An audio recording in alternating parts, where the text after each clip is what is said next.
అది పల్నాడు జిల్లా రొంపిచెర్ల మండలం ఎడ్వర్డ్పేట గ్రామం. నా పేరు గుర్రాల సాముయేలు. నేను ఎస్సీ కులానికి చెందిన అబ్బాయిని. తన పేరు తోట మనీష. తను ఓసీ కులానికి నాయుడు కులానికి చెందిన అమ్మాయి. మేము గత 5 సంవత్సరాలుగా ఇష్టపడుతున్నాము.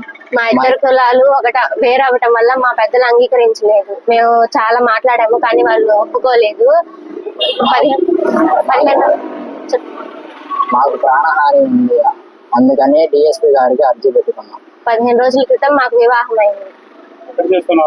హైదరాబాద్ లో చేసుకున్నాం. మాకు మా ఊరు నుంచి 3 నుంచి మాకు ప్రాణహాని ఉంది.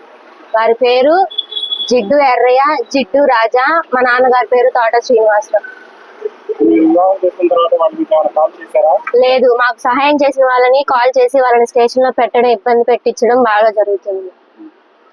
వాళ్ళకి ఆల్రెడీ ఒకసారి పోలీసులు ఫోన్ చేసి చెప్పారు, వదిలేసుకున్నామన్నారు. అయినా మధ్యలో ఎందుకు వస్తున్నారో మాకు అర్థం కావట్లేదు. సార్ని కలిసాము. రేపు పొద్దున మా పేరెంట్స్ ని కలిసి కౌన్సిలింగ్ ఇప్పించి పంపిస్తా అన్నారు. ఏం చేసి